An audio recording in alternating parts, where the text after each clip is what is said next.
Netflix के business की मिसाल शायद आपको ढूंढने से भी ना मिले, क्योंकि जिस वक्त नेटफ्लिक्स ने अपना बिजनेस शुरू किया उस वक्त उनके कॉम्पिटिटर ब्लॉकबस्टर के पास 60,000 से जायद एम्प्लॉइज और पूरी दुनिया में 9,000 से जायद स्टोर मौजूद थे। अगर सेल्स की बात की जाए तो सालाना 600 करोड़ डॉलर वो कुछ ना करके भी बना लेते थे। दूसरी तरफ नेटफ्लिक्स के पास इतने पैसे भी नहीं थे कि वो अपने दफ्तर में नया सोफा डाल सकें, और फिर ऐसी सिचुएशन से तंग आकर नेटफ्लिक्स ने अपनी कंपनी ब्लॉकबस्टर को बेचना चाही। लेकिन आगे ब्लॉकबस्टर के सीईओ कह के लगाकर हंसने लगे। तारीख गवाह है कि जो ब्लॉकबस्टर उनके सामने एक मजबूत पहाड़ की तरह खड़ा था, वही ब्लॉकबस्टर अपने घुटने रगड़ने पर मजबूर हो गया। सिर्फ चंद ही सालों बाद नेटफ्लिक्स ने ब्लॉकबस्टर का नामो निशान ही मिटा दिया, और अगर देखा जाए तो आज के दिन ये 28,000 बिलियन डॉलर्स की कंपनी है। ये सब आखिर मुमकिन कैसे हुआ, आइए जानते हैं आज की इस वीडियो में।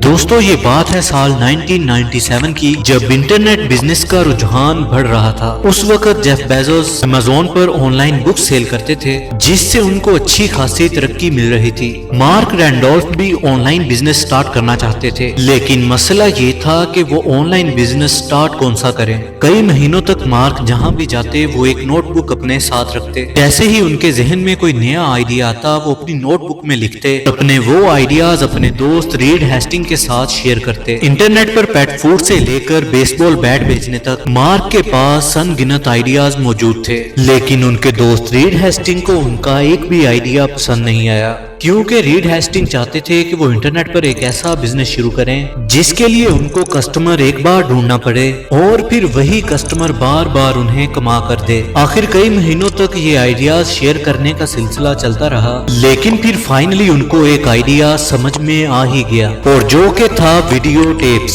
जो कि उस दौर में एंटरटेनमेंट का एक अकेला जरिया थी। लोग वीकेंड्स में अपने करीबी ब्लॉकबस्टर स्टोर जाते और वहाँ पे घंटों तक अपनी पसंदीदा मूवी सिलेक्ट करने के बाद वो उस मूवी को रेंट पर ले जाते थे, और अगर वो वीडियो टेप टाइम पर वापस ना की तो उस पर फाइन लगेगा। जिस वक्त उन दोनों को ये आइडिया आया उस वक्त रीड हेस्टिंग पर $40 का फाइन था, जो कि उन्होंने ब्लॉकबस्टर को वीडियो टेप लेट वापस करने पर देना था। रीड का मानना था कि इस इंडस्ट्री में चेंज की बड़ी सख्त जरूरत है और इंटरनेट पर मूवी को रेंट पर देने का आइडिया जरूर चलेगा, पर मसला ये था कि एक एक वीडियो कैसेट बहुत भारी थी और उसको पोस्ट करना भी काफी महंगा पड़ सकता था, और पोस्ट करने के दौरान जो टेप्स टूटेंगी उनका नुकसान अलग। ये एक बहुत ही बड़ा मसला था। तो अब मार्क और रीड को अपना नया बिजनेस शुरू होने से पहले ही खत्म होता हुआ नजर आ रहा था। कुछ हफ्तों बाद उन्हें एक टेक मैगजीन के जरिए पहली बार डीवीडी टेक्नोलॉजी का पता चला,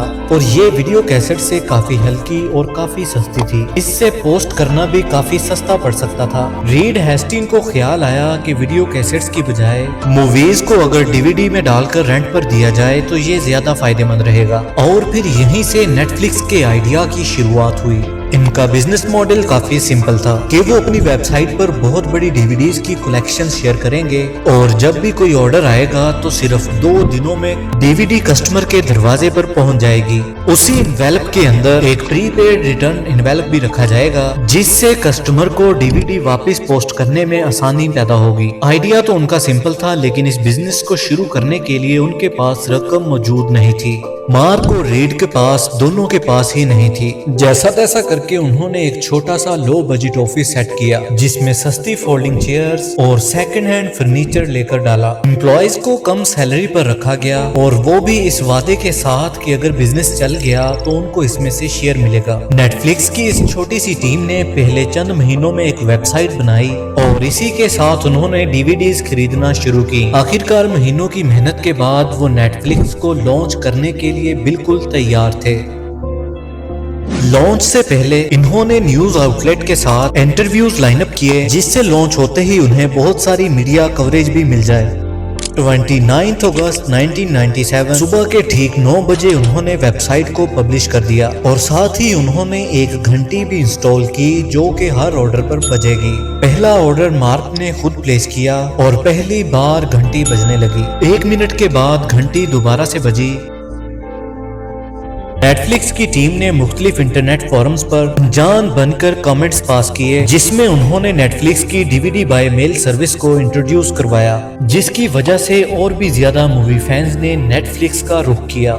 پہلے 15 منٹوں تک گھنٹی مسلسل چلتی رہی، اس کے بعد پھر نیٹ فلکس کی ویب سائٹ کریش ہو گئی۔ اس دور میں سرور آفس میں ہی رکھے جاتے تھے، نہ کہ پروفیشنل ہوسٹنگ سروس کے پاس۔ یہ اشارہ تھا کہ نیٹ فلکس کا سرور زیادہ ٹریفک جھیل نہیں پا رہا، اور اس کا صاف صاف مطلب تھا کہ ان کو زیادہ سرور لگانے تھے۔ اسی وقت ایک لوکل سٹور سے 8 سرورز منگوائے گئے اور ایک بار پھر سے ویب سائٹ کو لائیو کر دیا گیا، جس کے بعد نیٹ فلکس کے پاس پہلے دن میں 137 آرڈر ریسیو ہوئے، جو کہ ان کی امید سے کافی زیادہ تھے، اور کیونکہ اس کے بیچ کئی گھنٹوں تک نیٹ فلکس کی سروس بند رہی تھی، تو اس کا مطلب یہ تھا کہ آرڈرز اس سے بھی زیادہ آنے تھے۔ نیٹ فلکس کی ٹیم کو ویب سائٹ کے مسئلے حل کرنے کی ضرورت تھی تاکہ یہ بار بار کریش نہ ہو۔ نیٹ فلکس کا پہلا مہینہ کافی اچھا گزرا، لیکن پھر بھی مارک اور ریڈ نے جیسا سوچا تھا ویسا کچھ بھی نہیں ہوا، کیونکہ ان کے پہلے مہینے کی سیل تو $94,000 تھی، لیکن اس میں سے DVD رینٹ پر لینے کی سیل صرف $1,000 تھی۔ اب زیادہ تر لوگ DVD کو رینٹ پر نہیں لے رہے تھے، بلکہ ڈائریکٹلی پوری DVD کو ہی خریدنا چاہتے تھے۔ نیٹ فلکس نے کسٹمر کو دونوں آپشن دے رکھے تھے، یا تو وہ $25 میں DVD کو پرچیز کر لیں یا پھر $4 میں رینٹ پر کر لیں۔ مارک اور ریڈ چاہتے تھے کہ ان کی رینٹل سروس کو لوگ زیادہ استعمال کریں، اس سے ایک ہی DVD بار بار رینٹ پر جائے گی،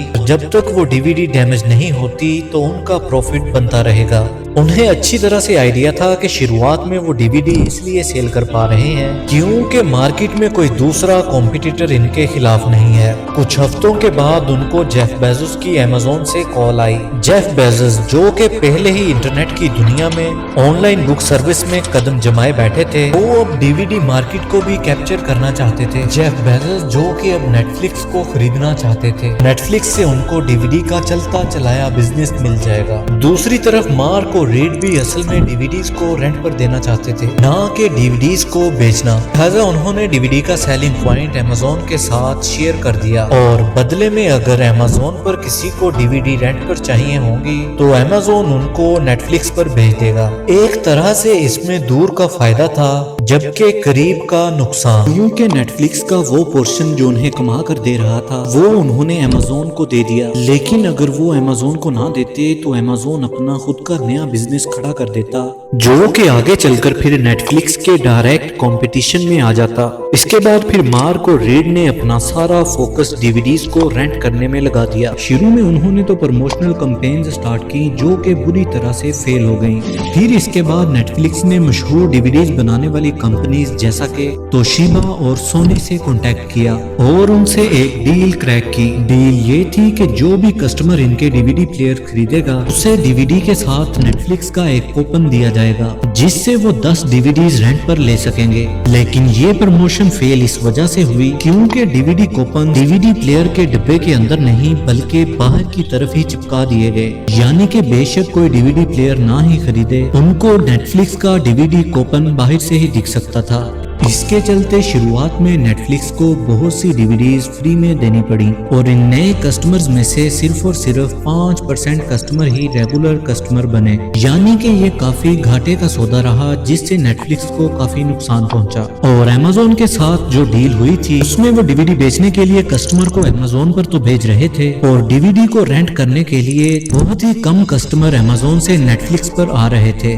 اس کے بعد امریکن پولیٹکس میں ایک واقعہ ہوا جس کو نیٹ فلکس پوری طرح سے کیچ کر سکتا تھا، لیکن یہاں پر بھی کچھ ایسا ہوا جس کا نیٹ فلکس کو کوئی بھی اندازہ نہیں تھا۔ اس وقت کے امریکہ کے president Bill Clinton white house کی ایک انٹرن مونیکا کے ساتھ لو افیئر میں پڑ گئے اور اس کہانی کا راز کھل گیا۔ اس معاملے کو لے کر کورٹ میں ہیئرنگ چل رہی تھی جہاں پر بل کلنٹن کا افیئر ثابت ہو گیا اور پھر بل کلنٹن کو پریزیڈنٹ شپ سے ہٹا دیا گیا۔ اس وقت پورا امریکہ اس کورٹ ٹرائل کی ویڈیو ڈھونڈ رہا تھا۔ نیٹ فلکس نے موقع کا فائدہ اٹھا کر چوکا مارنا چاہا اور اس کورٹ ٹرائل کی ویڈیوز اپنی ویب سائٹ پر لگا دیں۔ اب نیٹ فلکس کا تیر نشانے پر لگ چکا تھا۔ जिससे नेटफ्लिक्स को बेशुमार ऑर्डर मिले। लेकिन मसला ये हुआ कि जो कंपनी इस वीडियो को डीवीडी पे राइट कर रही थी वही कंपनी एडल्ट मूवी का काम भी करती थी और गलती से उन्होंने ट्रायल वीडियो की बजाय एडल्ट मूवीज को राइट करके डीवीडीज में भर दिया और नेटफ्लिक्स को भेज दी। और सोने पर सुहागा तो ये कि नेटफ्लिक्स ने बिना ये चेक किए अपने सारे कस्टमर्स को डिस्पैच करवा दी। जब ये मामला खुला तो नेटफ्लिक्स ने अपने सारे कस्टमर्स से माजरत की, लेकिन तब तक नुकसान हो चुका था। इस प्रमोशन का जितना ज्यादा फायदा सोचा हुआ था नेटफ्लिक्स को इससे भी ज्यादा नुकसान हुआ। अब नेटफ्लिक्स का डीवीडी रेंट करने का आइडिया कमा नहीं रहा था और उनकी हर एक प्रमोशनल कैंपेन बुरी तरह से फेल हो रही थी। फिर इसी लम्हे मार्क के जहन में एक आइडिया आया, एक ऐसा आइडिया जो आगे चलकर सब कुछ बदलने वाला था। यहाँ तक तो नेटफ्लिक्स वही काम कर रहा था जो काम ब्लॉकबस्टर का था, यानी कि डीवीडीज को रेंट पर देना। फर्क था तो सिर्फ और सिर्फ इंटरनेट का। ब्लॉकबस्टर यही काम अपने स्टोर्स के जरिए कर रहा था और नेटफ्लिक्स यही काम इंटरनेट पर। मार्क को जो आइडिया आया वो ये था, क्यों ना वो सब्सक्रिप्शन का सिस्टम स्टार्ट कर दें जिससे कस्टमर को मंथली पैसे देने होंगे और उसके बदले उन्हें 4 डीवीडीज दी जाएंगी। और इसका मतलब ये होगा कि हर वक्त 4 डीवीडीज कस्टमर के पास रहेंगी और जब भी कस्टमर चाहेगा वो अपनी पसंदीदा डीवीडीज लेकर पुरानी डीवीडीज वापस कर देगा। जाहिर है इससे कस्टमर पर लेट फीस का दबाव कम हो जाएगा जो कि फाइन की सूरत में देना पड़ता था। खुशकिस्मती से ये आइडिया काम कर गया। जितने भी लोगों ने ये प्रमोशन देखी उनमें से 90% लोगों ने सब्सक्रिप्शन ले ली। यही वो कस्टमर थे जिनके लिए मार्क और रीड ने इतनी ज्यादा मेहनत की थी। इन सब्सक्रिप्शन की वजह से नेटफ्लिक्स की कमाई बढ़ने लगी और एक ही कस्टमर हर महीने उन्हें पैसे देने लगा। अब दूसरी तरफ ब्लॉकबस्टर जो कि नेटफ्लिक्स का कॉम्पिटिटर था, वो अपने 9000 से ज्यादा फिजिकल स्टोर्स चला रहा था और उनको सिर्फ और सिर्फ लेट फीस की सूरत में सालाना $800 मिलियन मिलते थे, जबकि उस वक्त नेटफ्लिक्स की टोटल सेल ही सालाना $5 मिलियन थी, जो कि एक बहुत ही बड़ा फर्क है। कहा जाता है कि अगर नेटफ्लिक्स की कामयाबी के पीछे कोई था तो वो उनका अपना ही कॉम्पिटिटर ब्लॉकबस्टर था, क्योंकि अगर ब्लॉकबस्टर चाहता तो वो नेटफ्लिक्स को उठते सार ही हरा देता। लेकिन यहाँ पर ब्लॉकबस्टर की सुस्ती ब्लॉकबस्टर को ले डूबी। ब्लॉकबस्टर जो कि इंटरनेट बिजनेस को बहुत ही ज्यादा हल्के में ले रहा था और क्योंकि उनके अपने फिजिकल स्टोर्स चल रहे थे, इसी वजह से उन्हें इंटरनेट के छोटे बिजनेस की जरूरत ही महसूस नहीं हुई। अब यहाँ पर नेटफ्लिक्स के मालकान को अच्छी तरह से मालूम था कि उनका बिजनेस सिर्फ तब तक ही चल रहा है जब तक ब्लॉकबस्टर भी डीवीडी बाय मेल सर्विस शुरू नहीं करता। लिहाजा उन्होंने प्लान बनाया कि वो अपना सारा चलता चलाया बिजनेस ब्लॉकबस्टर को ही बेच दें। इससे होगा ये कि उनको अच्छी खासी रकम भी मिल जाएगी और वो इसी बिजनेस में काम भी करते रहेंगे, जाहिर है ब्लॉकबस्टर के पे रोल में। तो अब उन्होंने ब्लॉकबस्टर के सीईओ के साथ एक मीटिंग फिक्स की। पहले तो ब्लॉकबस्टर के सीईओ ने चुप करके उनकी ऑफर सुनी और फिर उनकी डिमांड को तलब किया, जिस पर रीड हेस्टिंग ने फौरन बोला $50 मिलियन। ये सुनकर ब्लॉकबस्टर का सीईओ जोर जोर से हंसने लगा, जिससे मार्क और रीड को साफ तौर पर अंदाजा हो गया ब्लॉकबस्टर का नेटफ्लिक्स को खरीदने में कोई ज्यादा इंटरेस्ट नहीं है और उनको वहां से उठकर खाली हाथ जाना पड़ा।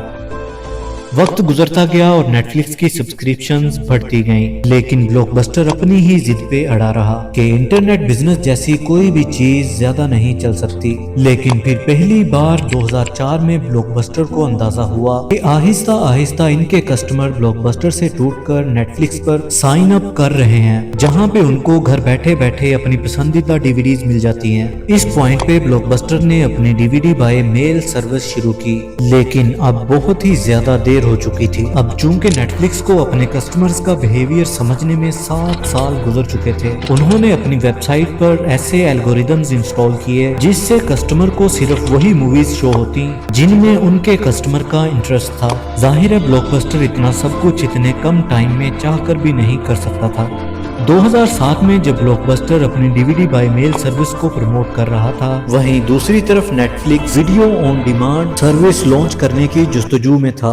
जैसा कि इंटरनेट पर ही मूवीज की स्ट्रीमिंग, यानी कि डीवीडीज का कोई झंझट ही नहीं, डायरेक्ट वेबसाइट पे आओ, मूवीज देखो और कहानी खत्म। दुनिया में पहली बार कोई स्ट्रीमिंग साइट ऐसा कर रही थी और इससे नेटफ्लिक्स को अमेरिका के अलावा पूरी दुनिया में कस्टमर्स मिलना शुरू हुए, क्योंकि डीवीडीज बाय मेल वो सिर्फ सिर्फ अमेरिका में ही पोस्ट कर सकते थे और दूसरी तरफ ब्लॉकबस्टर अपनी आखिरी सांसें गिन रहा था। ब्लॉकबस्टर ने हड़बड़ाहट में ऐसे कदम उठाना शुरू किए जिससे उनका बिजनेस बहुत ही ज्यादा इफेक्ट हुआ, जैसा कि नेटफ्लिक्स की तरह लेट फीस का हटाना या फिर वीडियो कैसेट की रिवाइंड फीस भी हटा देना। जब कोई भी कस्टमर उन्हें बगैर रिवाइंड किए डीवीडी वापस करता तो ब्लॉकबस्टर दोबारा रिवाइंड करने के पैसे लेता था। यानी कि ब्लॉकबस्टर इतने सालों से अपने कस्टमर्स को दोनों हाथों से निचोड़ रहा था और वहीं नेटफ्लिक्स ने अपना इतना टाइम कस्टमर सर्विस को बेहतर बनाने में लगा दिया था। आखिरकार और भी ज्यादा कस्टमर नेटफ्लिक्स पे साइन अप करने लगे। साल 2010 में ब्लॉकबस्टर का दिवालिया निकल गया और उन्होंने बैंकरप्सी के लिए फाइल कर दिया। ब्लॉकबस्टर जो कि टेक्नोलॉजी के साथ तरक्की करने में काफी देर कर चुका था और यही कदम इनके बिलियंस ऑफ डॉलर एम्पायर को ले डूबा।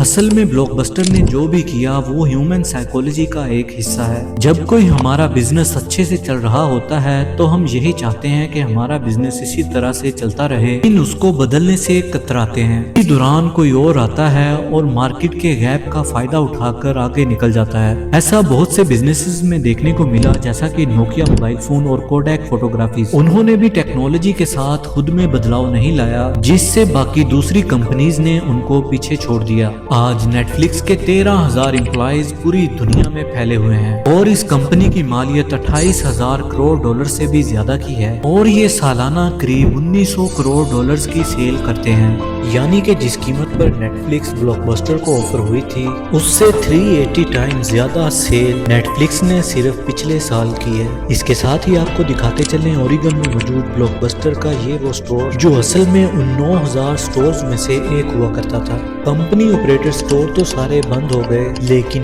ये एक आखिरी स्टोर जो अभी तक डीवीडीज को रेंट पर देता है। आज यहाँ पे लोग डीवीडीज लेने कम बल्कि टूरिस्ट स्पॉट के तौर पर अपनी पुरानी यादों को ताज़ा करने आते हैं। उम्मीद करता हूँ आपको आज की वीडियो इंटरेस्टिंग और इंफॉर्मेटिव लगी होगी। इसी के साथ मुझे दीजिए इजाज़त। Good bye.